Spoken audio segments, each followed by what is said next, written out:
Dealings with the Dead, number 28. The dead speak from their coffins, from their very graves, and verily the heart of the true mourner hath ears to hear. Gloves and rings are the valedictories of the dead. Their veils are parting tokens received by mourners at the hand of some surviving friend. This appropriated word, veil, as almost everyone knows, is the leave-taking expression of the mourners, and when angelicized and used in the plural number as one syllable, signifies those veils or veils, tokens in various forms, from shillings to crown pieces, bestowed by parting visitors on domestics, from the head waiter to the scullion. They are intended as leave tokens.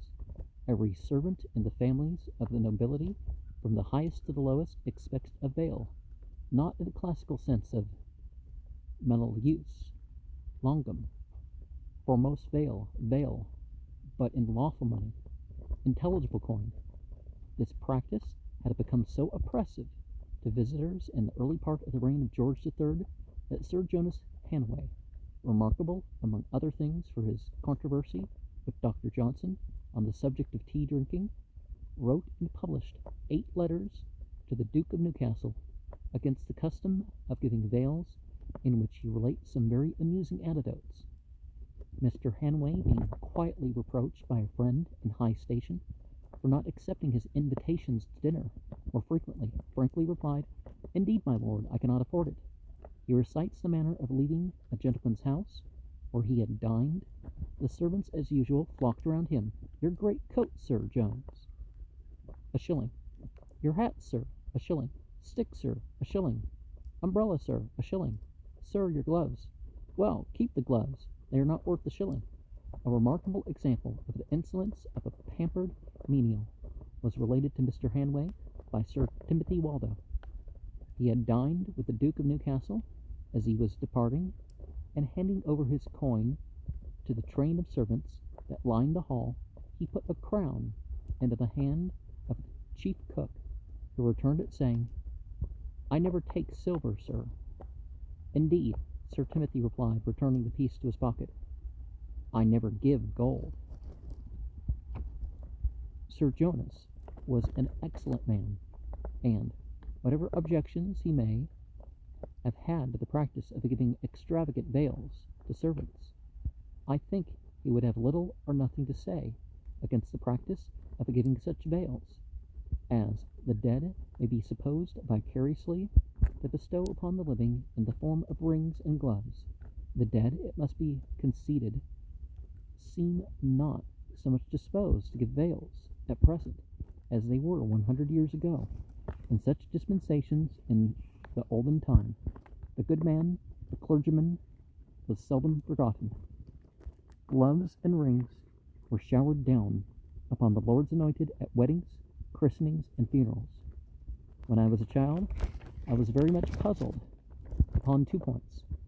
First, what became of all the old moons, and secondly, what the minister did with his gloves and rings. If he had the hands of a Briareus, he could not have worn them all. An interesting little volume is now lying upon my table, which explains the mystery not at all in relation to the moons, but most happily in respect to rings and gloves. It is the astronomical diary, or almanac, of Nathaniel Ames, Boston, New England, printed by J. Draper for the booksellers in 1748. This little book is interleaved, and the blank leaves are written over in the handwriting of good old Andrew Elliot, who, April 14th, 1742 of the Common Era, was ordained pastor of the New North Church in Boston. As a colleague with Mr. Webb, were possessing very little of the locomotive or migratory spirit of the moderns, this excellent man remained till his death, September 13th, 1778. If gall and wormwood are essential to the perfection of Christian theology, Dr. Eliot was singularly deficient as a teacher of religion. His sermons were very full of practical godliness, and singularly free from brimstone and fire. He was elected president of Harvard University, but his attachment to his people caused him to decline the appointment.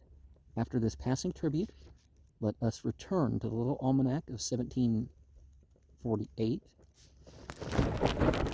While I'm recording this, they kicked out the president of Harvard, or they're kicking her out for not opposing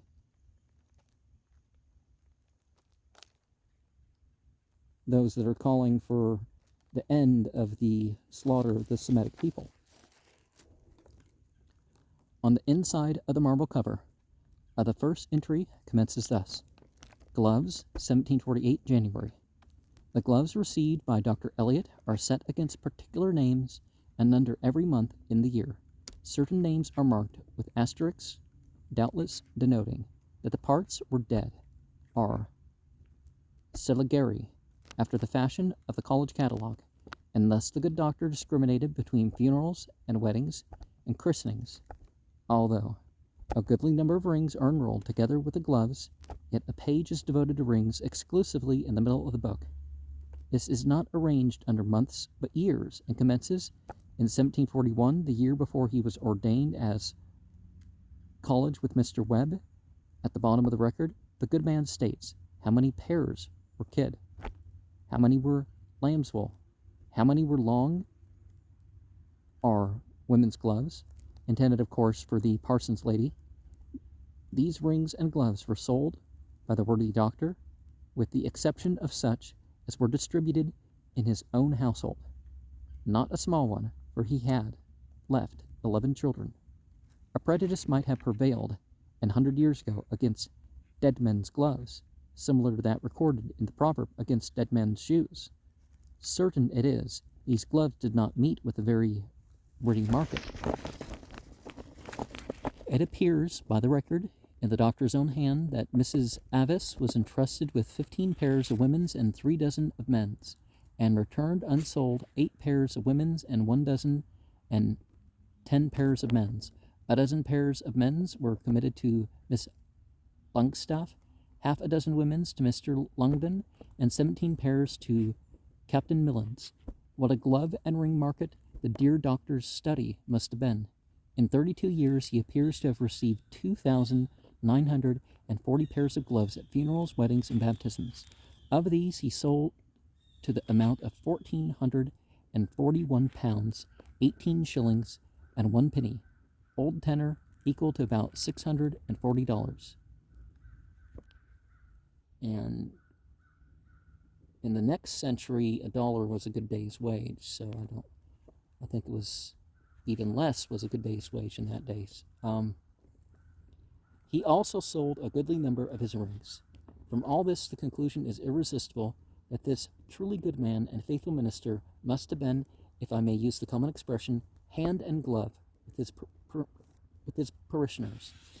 The little volume before me contains the record of other matters, highly interesting doubtless in their day, but of precious little moment at the present hour. Of what importance can it be, I beg leave to inquire, for any one to know on what precise day 100 years ago the worthy pastor borrowed a box of candles of Deacon Langdon, or a loaf of sugar of his own father, or 10 shillings, old tenor, of Deacon Grant.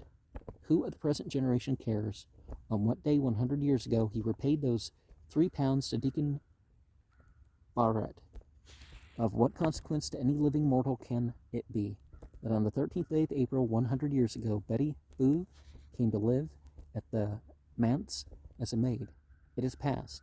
The last of that box of candles has burnt down into the socket long ago. And that sugar has dissolved and lost its sweetness, and Betty Bouvet, the places that knew her know her no more. Her sweeping days are over, for time with its irresistible broom hath swept her from the face of the earth and given her the grave for dustpan. Well, the memory exists because of such records, right? The good old man himself has been called to the account of his stewardship. It was a pleasant day, saith Father Goodnay, on the flyleaf of his almanac. Was it Gannett? September 15th, 1778, when near 400 couples and 32 carriages followed the remains of Dr. Andrew Elliot from his house before the south side of his meeting house into Forest Street, up Cross Street, through Black Horse Lane to Corpse Hill. I adopt Mr. Gannett's orthography, though rather less accurate and applicable.